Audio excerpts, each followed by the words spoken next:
On paper, straight bars are the worst bike handlebar. They have one hand position, they have very little room for accessories or brake levers or shifters. There's no bends in them, making them uncomfortable for a lot of people and bike fitting kind of weird, but I also like them. What's up, I'm Zach Gallardo. I've been riding fixed gear exclusively for the past 12 years, and most of the time I ride brakeless, making it really easy to swap out my handlebars. And I've tried a lot of different types of handlebars.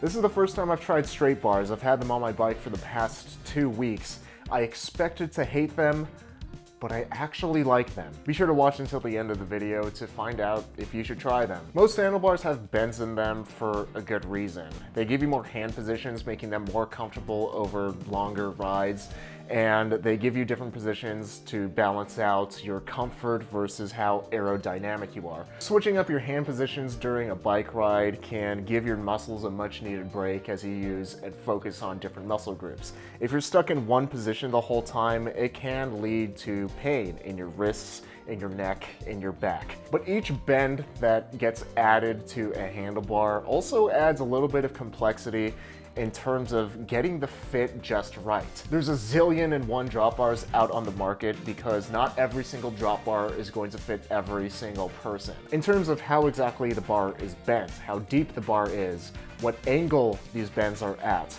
whether they can accommodate your gear or not. And even if you find a bar with bends that's right for you, you still have to tinker a little bit and dial it in to get the bike fit just right through trial and error, making bars with bends not super beginner friendly. Straight bar, on the other hand, like, this is just a pipe. There is no tinkering to do here. You just stick it on and you make do with what you have. And there's beauty in that simplicity, in that you just stick it on your bike, you ride. You put your hands at the ends, or even closer if you want to get a little bit more aerodynamic, but this is it. There's no dialing in the angle. This is pretty much just a murder weapon that you use to steer your bike. When I started riding fixed gear back in 2012, narrow straight bars were actually decently popular. This is my first time trying them, and after riding them for the past 2 weeks, I am very surprised that I don't hate them, because you take one look at it and you think that there's no way that this can be comfortable. If you're liking this video so far, be sure to hit the subscribe button and the like button, because according to my YouTube stats, about 70% of you guys watching this video right now are not subscribed to the video. So do yourself a favor, subscribe to watch more fixed gear content just like this. The straight bar is the ultimate minimalist handlebar in that it only gives you one hand position. It's the ultimate fixie bar because it is so stripped back to the point where it's kind of dumb, but it's still a fun handlebar to ride. It is a surprisingly comfortable handlebar. It is totally fine to ride. The longest ride I did on it so far was about 35 miles, and I could easily ride up to 50 miles on this thing. Anything more than that, I might start to get a little bit more uncomfortable and I wish I had another hand position.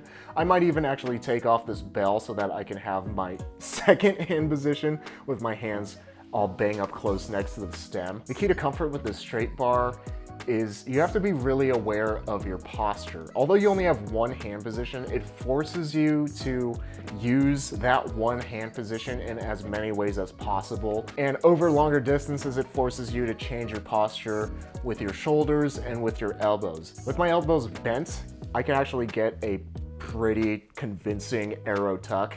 And I'm not like super keeping track of my stats, but I am just about as fast on the narrow straight bars as I am on my drop bars. And I think it's because most of the time on my drop bars, I'm just chilling out on the hoods, which is about the same as this. But the nice thing about the straight bars is I can easily load up a front basket, and that's not super the case with drop bars. I also really like how the straight bars look on my bike. There's just a vibe to it that says, I don't give a fuck, I'm doing my own thing.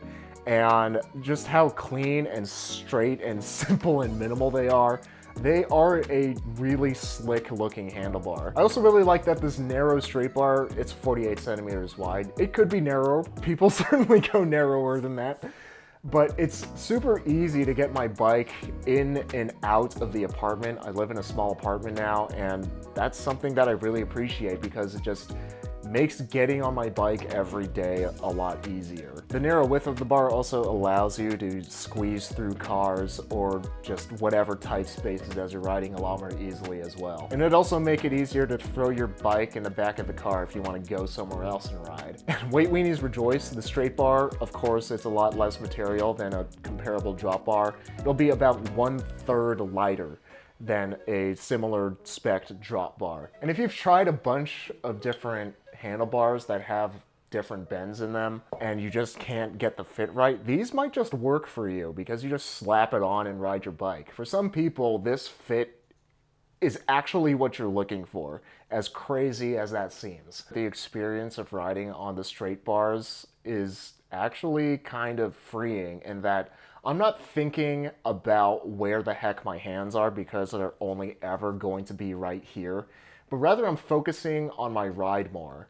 And I'm focusing on how fast I'm pedaling and how my posture is on the bike rather than where I should be putting my hands. This bar forces me to focus on the ride because I just have to make do with what I have, making these the ultimate fixie handlebar. Like, the whole ethos behind it is the same as fixed gear, and I feel like that's why these were really popular maybe like 10, 15 years ago. And honestly, these days, I would consider these a really underrated handlebar. And if you're looking to get yourself a pair of straight bars, these ones are from today's video sponsor, Wabi Cycles. As a fixed gear YouTuber, I get to ride pretty much any bike that I want, but I choose to ride Wabi because they're the most fun bikes that I have ever ridden. Simple as that. A lot of times when you guys meet me in person, you ask me, so like, real talk, no camera, no sponsors, what do you actually think about Wabi Cycles? And what I say on camera is the same thing that I'll tell you in person. It's the best bike that I've ever ridden. I love my Wabi Special and my Wabi Thunder. And the thing that makes them so fun to ride is that everything is for a purpose. Wabi is the Japanese tradition of finding beauty in simplicity. And to make the bikes simple, yet extremely fun to ride, give you that zen feeling when you pedal your fixed gear, Wabi starts off with Reynolds 725 tubing or Columbus Spirit tubing, which is some of the lightest, most lively tubings that you can make a bike out of. Be sure to check out Wabi Cycles, linked in the description. And of course, they're not perfect. As you can see, these are a dumb handlebar, but fixies are dumb in the first place, so it's like peanut butter and jelly. But you only get one hand position, maybe two, if you just consider moving your hands inward, another hand position. Okay, 3 if you count no hands as another hand position. These aren't super great for long distance riding. It's definitely doable, but another handlebar would probably be better.